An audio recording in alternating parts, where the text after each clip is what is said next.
صلوا علی الحبیب۔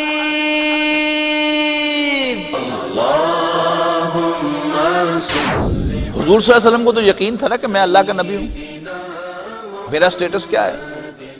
وَاعْلَمُوا أَنَّ فِيكُمْ رَسُولَ اللَّهِ۔ وہ قرآن جو تھا وہ براہ راست رسول اللہ صلی اللہ علیہ وسلم کے قلب پر نازل ہوا۔ رسول اللہ صلی اللہ علیہ وسلم بچپن ہی سے اللہ کو خالق مانتے تھے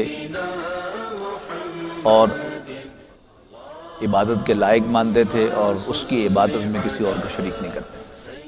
الحمدللہ رب العالمین والعاقبۃ للمتقین والصلاۃ والسلام علی رسولہ الکریم، اما بعد فاعوذ باللہ من الشیطان الرجیم، بسم اللہ الرحمن الرحیم، وَاعْلَمُوا أَنَّ فِيكُمْ رَسُولَ اللَّهِ۔ یاد رکھو تم میں اللہ کے رسول ہیں۔ یہ عنوان ہے سیرت النبی پر ہماری گفتگو کا۔ ہم نے کیوں یہ مضمون منتخب کیا ہے؟ اس لیے کہ حضرت محمد مصطفیٰ صلی اللہ علیہ وسلم کی ایک خاص حیثیت ہے، ان کا ایک خاص مقام ہے منفرد، اور وہ مقام کیا ہے کہ حضرت محمد مصطفیٰ صلی اللہ علیہ وسلم اللہ کے رسول، بلکہ صرف رسول ہی نہیں آخری رسول ہیں۔ تو ان کی اس خاص حیثیت کے اعتبار سے وہ ان کی شخصیت اس بات کا تقاضا کرتی ہے کہ وی مسٹ نو اباؤٹ ہم، یعنی ان کی سیرت کا ایک خاکہ وہ ہر مسلمان کے ذہن میں ہر وقت ہونا چاہیے۔ ہم نے پچھلی مرتبہ پڑھ لیا تھا حضور صلی اللہ علیہ وسلم کی والدہ کا انتقال اور حضور صلی اللہ علیہ وسلم کا اپنے دادا کی ڈائریکٹ کسٹڈی میں آ جانا۔ اس کی دو ریزن ذہن میں رکھیے گا۔ ایک تو یہ کہ باپ کے بعد دادا ہی کسٹوڈین بنتا ہے شرعی لحاظ سے بھی۔ دوسری بات یہ کہ اس خاندانی روایت کے مطابق یتیم بچہ جو تھا وہ خاندان کے سربراہ کی ڈائریکٹ سپرویژن میں ہوتا تھا۔ تو عبد المطلب حضور صلی اللہ علیہ وسلم کے دادا بھی تھے اور خاندان بنو ہاشم کے سربراہ بھی تھے، لہذا ان دونوں حیثیتوں میں وہ حضور صلی اللہ علیہ وسلم کے ڈائریکٹ سپروائزر بن گئے، ڈائریکٹ سرپرست بن گئے۔ دادا کو اپنے اس پوتے کے ساتھ ویسے بھی بڑا پیار تھا۔ خانہ کعبہ کے گرد حرم میں یعنی مختلف جو سردار تھے ان کی دریاں بچھی ہوئی ہوتی تھیں، یعنی ان کی چوپالیں لگتی تھیں۔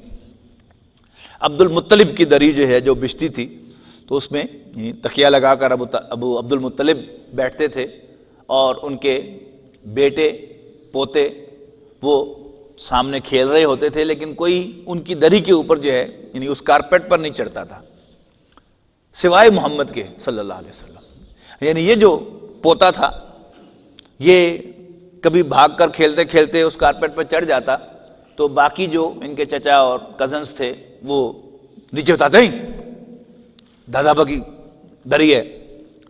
تو عبد المطلب کہتے کوئی بات نہیں کوئی بات نہیں، یعنی اس بچے سے ایک خصوصی پیار جو تھا عبد المطلب کو تھا کہ ہی الاؤڈ اونلی محمد صلی اللہ علیہ وسلم to get on to it. لیکن صرف 8 برس عمر تھی رسول اللہ صلی اللہ علیہ وسلم کی کہ جب دادا کا بھی انتقال ہو گیا۔ اور یہ جو تمہید میں نے باندھی ہے کہ خاندان کے سربراہ کی کسٹڈی میں عبد المطلب کے انتقال کے بعد حضور صلی اللہ علیہ وسلم کے ایک چچا زبیر وہ خاندان کے سربراہ بنے، تو حضور ان کے سپرویژن میں چلے گئے۔ جلد ہی ان کا بھی انتقال ہو گیا، اور پھر ابو طالب خاندان کے سربراہ بنے۔ ابو طالب ایک آئیڈیل اور classical head of the family ثابت ہوئے۔ یہ جو میں نے کہا ہے کہ آئیڈیل اینڈ کلاسیکل یہ بڑا اہم لفظ ہے، اس کو آپ اچھی طرح سمجھیں گے تو سیرت النبی سمجھ میں آئے گی۔ خاندانی نظام کیا ہے؟ یعنی ہم لوگ جو شہروں میں آ گئے ہیں تو وی ہیو نو آئیڈیا کہ خاندانی نظام کیا ہے، لیکن ظاہر ہے کہ ہم میں سے اکثر کا تعلق دیہاتوں کے ساتھ ہے۔ تو ذرا آپ وہ دیہات میں جا کر جھانکیں تو وہاں آپ کو اس خاندانی نظام کی کچھ جھلک نظر آتی ہے۔ آج بھی ہمارے بڑے بڑے جو سیاستدان ہیں وقتاً فوقتاً آپ کو ان کی تصویر بھی نظر آ جاتی ہے اخبار میں کہ جی فلاں فوت ہوئے اور فلاں کی دستار بندی جو ہے اس کے بعد ہوئی۔ یہ دستار بندی کیا ہے؟ کہ خاندان کا جو سربراہ ہے جب وہ فوت ہوتا ہے تو اس کے فوت ہونے کے فوراً بعد برادری خاندان مل کر یہ ڈیسائیڈ کرتا ہے کہ اب ہمارے خاندان کا سربراہ وہ یہ شخص ہے، اور پھر اس کی ایک عزت اس خاندان میں ہوتی ہے اور خاندان کے سارے فیصلے جو ہے وہ کرتا ہے. سو مچ سو کہ اس خاندان میں ساری رشتہ داریاں بھی وہ طے کرتا ہے کہ فلاں جو میرا نواسہ ہے وہ میرے فلاں پوتے کے ساتھ، اور فلاں نواسی جو ہے وہ فلاں نواسے کے ساتھ جو ہے یہ بیائی جائے گی. اور پھر جہاں وہ خاندانی سسٹم سٹرونگ ہوتا ہے، دنیا ادھر کی ادھر ہو جائے، تو پھر اس شخص کو، ان والدین کو بھی باغی شمار کیا جاتا ہے کہ جو بڑے خاندان سربراہ کی جو ڈیسیجنز ہیں ان کو چینج کرے، ان کو وائلیٹ کرے، اور وہ بچہ بھی بہت بڑا باغی شمار ہوتا ہے کہ جو ان فیصلوں کو ماننے سے انکار کرے. پھر اسی خاندانی نظام ہی کا ایک تقاضا کیا ہے کہ اپنے خاندان کے شخص کو پروٹیکٹ کیا جاتا ہے ایٹ ایوری کاسٹ، یعنی irrespective of what he has done. ایک نوجوان ہے جس کا تعلق ایک فیملی سے ہے، یعنی ایک گاؤں میں سے راجپوت بھی رہتے ہیں، کچھ گھرانے راجپوتوں کے ہیں، کچھ جاٹوں کے ہیں، کچھ رائیوں کے ہیں، کچھ جو گجروں کے ہیں، ڈوگروں کے ہیں. اب راجپوتوں کا اپنا نظام ہے اور جاٹوں کا اپنا نظام ہے اور گجروں کا اپنا نظام ہے. اب کسی ایک خاندان کا کوئی بچہ جو ہے، نوجوان جو ہے، وہ کوئی غلط حرکت کرتا ہے.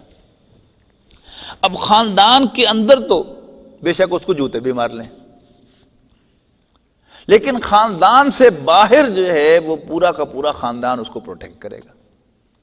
انڈیویجولی کسی سے سوال کریں کہ کیا اس نے ٹھیک کیا، کہیں گے نہیں غلط کیا، لیکن اس کے باوجود بھارت چونکہ منڈا ساڈا ہے لہٰذا اسی وہ دن آ رہا ہے. یہ آپ کو کچہریوں کے اندر جو ٹھٹ کے ٹھٹ لگے ہوئے نظر آتے ہیں، واٹ از دیٹ؟ یعنی اگر ایک گاؤں میں راجپوتوں کے لڑکے نے کوئی بات کی ہے تو پورے راجپوت جو ہیں اس کی پشت پر ہیں، تھانے بھی اس کے پیچھے جائیں گے، کچہری میں بھی اس کے ساتھ جائیں گے. اور اگر کوئی جاٹوں کے یا ڈگروں کے بچے نے کی ہے کوئی حرکت تو وہ بھی اس کے ساتھ جائیں گے. یہ ہے خاندانی نظام. اور اس خاندانی نظام کا تقاضا ہے کہ اپنے بچے کو اون کرنے کا ثبوت کیا ہے کہ اس نے کام صحیح کیا ہو یا غلط کیا ہو، اس کو سپورٹ کرنا، اس کو پروٹیکٹ کرنا، اس کے ساتھ کھڑے ہونا. یعنی وہ جو انگریزی کا محاورہ ہے to stand by someone, ایک تو نا stand by noun, stand by noun تو سبسٹیٹیوٹ کے معنوں میں آتا ہے نا، لیکن جب ورب آتا ہے to stand by someone, اس کا مطلب کیا ہوتا ہے؟ یعنی کسی کی پشت پر کھڑے ہونا، کہ اس کی کمر پہ ہاتھ رکھنا، اس کے کندھے پہ ہاتھ رکھنا کہ میں تمہارے ساتھ ہوں. تو یہ to stand by someone, یہ جو ہے اس خاندانی روایت کا ایک لازمی تقاضا ہے.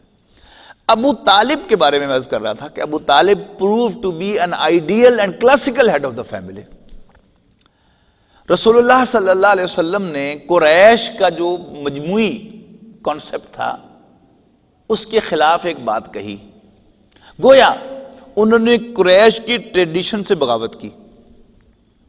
اب یعنی ان کوڈ میں بات کر رہا ہوں، اس خاص جو کوڈ آف ایتھکس تھا قریش کا، اس کے اعتبار سے آپ نے غلط کام کیا تھا.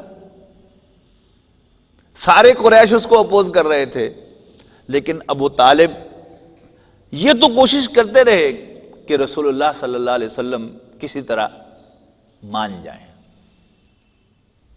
لیکن آخری جو مشاورت ہے، یعنی قریش کا ایک وفد آیا ہے ابو طالب کے پاس اور ان سے تقاضا کیا ہے کہ پوچھو بھتیجے سے کیا مانگتا ہے.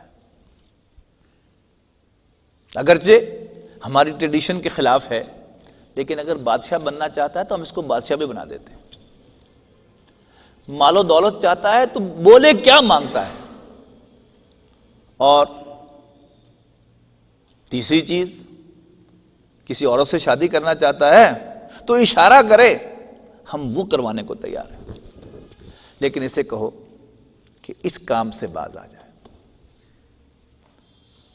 تو ابو طالب جو ہیں وہ ان سے بات کرنے کے بعد پھر حضور صلی اللہ علیہ وسلم کے پاس آئے اور کہا ہے کہ بھتیجے، میں اب بوڑھا ہو گیا ہوں، مجھ پر اتنا بوجھ نہ ڈال کہ جو میں اٹھا نہ سکوں۔ اب ابو طالب کی اس بات پر حضور صلی اللہ علیہ وسلم کی آنکھوں میں آنسو آئے کہ اب وہ چچا جو آج تک میری سپورٹ میں ڈٹا رہا ہے، چٹان بنا رہا ہے، اب اس کی بھی ہمت جواب دے رہی ہے۔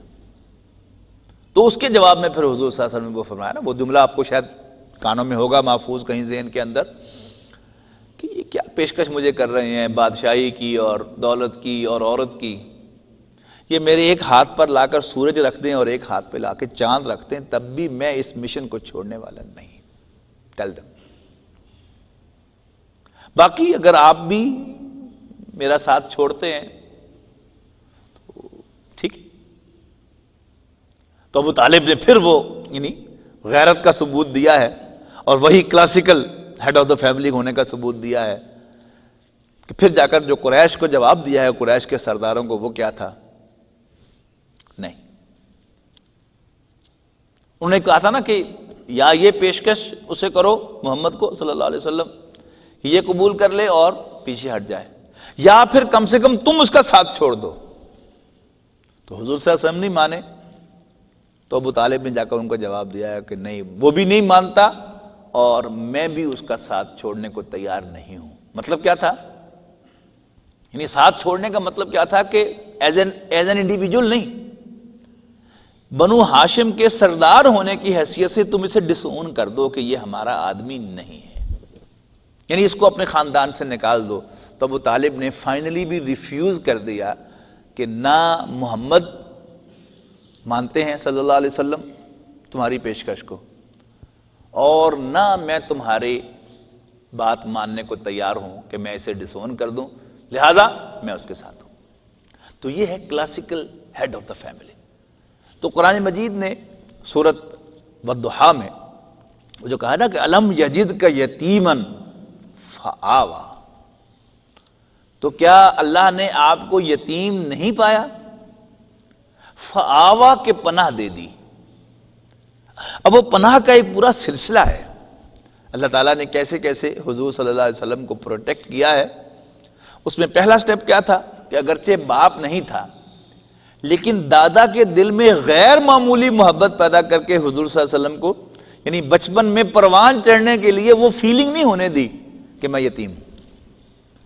ورنہ وہ جو ہوتا ہے نا ذہنی طور پر وہ سپریس ہو جاتا ہے بچہ، کہ جس کو باپ کی شفقت نہ ملے تو اس کا وہ مینٹل گروتھ نہیں ہوتا۔ تو اللہ تعالیٰ نے اہتمام کیا ہے کہ حضور صلی اللہ علیہ وسلم جو ہیں وہ باپ کی شفقت سے محروم اس بچپن میں اپنے آپ کو محسوس نہ کریں۔ دادا نے جس طرح یعنی بیک اپ کیا اور جس طرح حضور صلی اللہ علیہ وسلم کو غیر معمولی محبت دی، تو وہ کیا تھا؟ وہ پہلا سٹیپ تھا الم یجدک یتیما فآویٰ، کہ اللہ نے آپ کو یتیم نہیں پایا کہ پناہ دے دی۔ اور پھر ابو طالب کی شکل میں، یعنی کم و بیش یوں سمجھیے کہ کوئی 40 سال 42 سال جو ہے وہ پروٹیکشن، کہ میرا خاندان میری پشت پر ہے۔ یہ بھی بہت بڑی بات ہے اس یعنی ماحول کے اندر کہ میری بیک سٹرونگ ہے۔ تو حضور صلی اللہ علیہ وسلم کو اللہ تعالیٰ نے یہ فیلنگ دے کے رکھی کہ میری بیک سٹرونگ ہے۔ اور پھر جب پورا مکہ مخالف ہو گیا، ابو طالب واحد شخص ڈٹ گیا، یعنی حالانکہ ان کے اپنے ہی خاندان میں ابو لہب جو تھا وہ حضور صلی اللہ علیہ وسلم کا بدترین مخالف تھا، لیکن چونکہ وہ خاندان کا سربراہ نہیں تھا لہذا اس کی چلتی نہیں تھی۔ لیکن شاید آپ کو معلوم نہ ہو کہ ابو طالب کے فوت ہونے پر بنو ہاشم کا سربراہ کون بنا؟ معلوم ہے؟ ابو لہب خاندان بنو ہاشم کا سربراہ بن گیا، اور اس نے ٹیک اوور کرتے ہی ودن 2 ویکس، یعنی ایک سیرت نگار نے یعنی اندازہ بھی دیا ٹائم کا کہ ودن 2 ویکس اس نے حضور صلی اللہ علیہ وسلم کو ڈس اون کر دیا۔ یعنی وہ جو قریش تقاضا کر رہے تھے ابو طالب کو، جو ابو طالب نے نہیں مانا تھا مطالبہ، ابو لہب چونکہ خود بدترین دشمن تھا رسول اللہ صلی اللہ علیہ وسلم کا اور مخالف بھی تھا، لہذا اس نے آتے ہی حضور صلی اللہ علیہ وسلم کو بنو ہاشم سے نکال دیا۔ اب اس خاندانی معاشرے میں بنو ہاشم سے یا خاندان سے نکال جانے کا مطلب کیا تھا؟ آج کی ٹرمینالوجی آپ یوں سمجھیے کہ کسی شخص سے اس کی سٹیزن شپ جو ہے وہ چھین لی جائے. جیسے ہمارے عرب بہت سے ممالک جو ہیں انہوں نے جو بھی ایکٹیوسٹ مسلمان تھے ان کی جو شہریت ہے وہ چھین لیا ان سے. اب اس کے نتیجے میں چونکہ ان کے اپنے ملکوں نے انہیں ڈسون کر دیا تو اب وہ دنیا کے مختلف ممالک میں اسائلم لے کر زندگی بسر کر رہے ہیں. اب حضور صلی اللہ علیہ وسلم کے لیے بھی مسئلہ کیا تھا کہ چونکہ بنو ہاشم نے ڈسون کر دیا، اب بنو ہاشم کے ڈسون کرنے کے بعد حضور صلی اللہ علیہ وسلم کی اس قبائلی معاشرے میں کوئی پہچان ہی نہیں، کوئی حیثیت ہی نہیں ہے. لہذا اس قبائلی معاشرے میں سروائیو کرنے کے لیے حضور صلی اللہ علیہ وسلم کو بھی کسی اسائلم کی ضرورت تھی، کسی پروٹیکشن کی ضرورت تھی. یہی وہ پروٹیکشن تھی جو سیکھ کرنے کے لیے رسول اللہ صلی اللہ علیہ وسلم طائف تشریف لے گئے تھے. عام طور پر سرسری طور پہ کہہ دیا جاتا ہے کہ حضور صلی اللہ علیہ وسلم تبلیغ کی غرض سے طائف گئے تھے، لیکن آپ ان ڈیپتھ سیرت کا مطالعہ کریں گے تو آپ کو اندازہ ہوگا کہ حضور صلی اللہ علیہ وسلم تبلیغ کے لیے طائف نہیں گئے تھے، بلکہ آپ اسائلم کے لیے طائف گئے تھے کہ اب میرے خاندان نے مجھے ڈسون کر دیا ہے تو مجھے طائف کا کوئی سردار جو ہے وہ اون کر لے تو میں اس کی پروٹیکشن میں اپنا کام جو ہے وہ جاری رکھ سکوں. وہاں سے آپ کو اسائلم نہیں ملی، اور بلکہ برعکس ہوا معاملہ کہ 3 بڑے سردار تھے طائف کے اندر جن سے آپ جا کر ملے ہیں. ایک سردار نے کہا کہ میں تم سے بات نہیں کرنا چاہتا، اس لیے کہ تم دعویٰ کر رہے ہو کہ تم اللہ کے نبی ہو، اور یہ دعویٰ سچا بھی ہو سکتا ہے جھوٹا بھی. اگر تمہارا دعویٰ جھوٹا ہے تو پھر میں تم سے اس لیے بات نہیں کرنا چاہتا کہ میں جھوٹے آدمی سے کلام نہیں کیا کرتا، معاذ اللہ. اور اگر تم سچے ہو تو چونکہ میں تمہیں اللہ کا نبی نہیں مانتا لہٰذا مجھے اندیشہ ہے کہ میں تمہاری انسلٹ کر دوں گا اور اللہ کے عذاب میں گرفتار ہو جاؤں گا، لہٰذا میں تم سے بات نہیں کرنا چاہتا. یعنی ہیوملٹی کا انداز ہے نا، یعنی بات کرنے کا ذرا ایک شائستہ انداز، لیکن مطلب کیا تھا؟ I don't want to talk to you. دوسرے نے کہا کہ اچھا ہاں. دیکھو اللہ کو پورے مکے میں سوائے تمہارے کوئی نہیں ملا تھا نبی بنانے کے لیے. یتیم، تنگ دست، چلو کتنی انسلٹ ہے. یعنی تصور کیجئے کہ اللہ کا پیغمبر یعنی بعد از خدا بزرگ صلی اللہ علیہ وسلم جن کی حیثیت سٹیٹس کیا ہے، اللہ تعالیٰ کے بعد سب سے زیادہ محترم شخصیت وہی ہیں، لیکن ان کے ساتھ کیا ہو رہا ہے؟ اسی زمین پر ہوا. اب یعنی اس جواب پر بیتی کیا ہوگی ذرا اس کا بھی تصور کیجئے نا. حضور صلی اللہ علیہ وسلم کو تو یقین تھا نا کہ میں اللہ کا نبی ہوں، میرا سٹیٹس کیا ہے، لیکن یہ جواب ملا. اور تیسرے نے نہ صرف یہ کہ پناہ نہیں دی بلکہ گاؤں کے، شہر کے اوباش لڑکوں کو بلا کر ان سے کہا کہ ذرا خبر لو اس کی. پھر انہوں نے پتھر مارے ہیں حضور صلی اللہ علیہ وسلم کی پنڈلی کی ہڈی کو نشانہ بنا کر. اور پنڈلی کی ہڈی کے بارے میں آپ کو معلوم ہے کہ چلتے چلتے فرنیچر کے کارنر کے ساتھ بھی ذرا کبھی ٹچ ہو جائے تو ایک دفعہ جان نکل جاتی ہے انسان کی. اور اتنا پتھراؤ کیا ہے کہ پنڈلی کی ہڈی یعنی پنڈلی کے حصے میں سے خون اتنا بہہ گیا ہے کہ حضور صلی اللہ علیہ وسلم پر غشی طاری ہوئی. اور پھر 2 اوباش آئے، انہوں نے حضور صلی اللہ علیہ وسلم کی بغلوں میں ہاتھ دے کر کھڑا کر دیا، یہاں نہیں بیٹھو چلو، اور دھکا دے دیا. پھر حضور صلی اللہ علیہ وسلم کے جو خادم ساتھ تھے وہ آپ کو وہاں سے اٹھا کر لائے ہیں،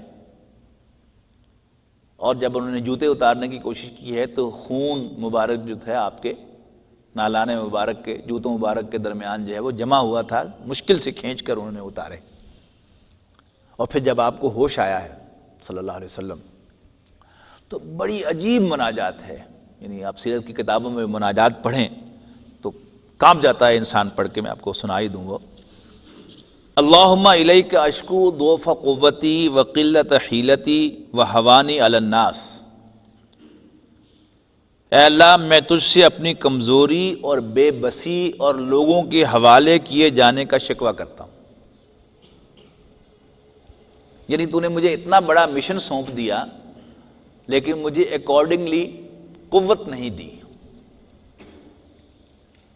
اور قلت حیلتی مجھے اکارڈنگلی وسائل نہیں دیے، اور آن ٹاپ آف دیٹ مجھے لوگوں کے حوالے کر دیا ہے کہ مجھے ستائیں اور ماریں پیٹیں۔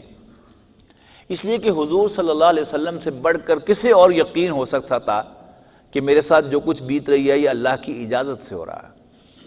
اللہ کی اجازت نہ ہو تو تنکا نہیں موو کر سکتا، تو انہیں ایک جرت کیسے ہو سکتی تھی کہ مجھے پتھر مارے؟ لہذا یقین تھا کہ یہ اللہ تعالیٰ کی پرمیشن ہے۔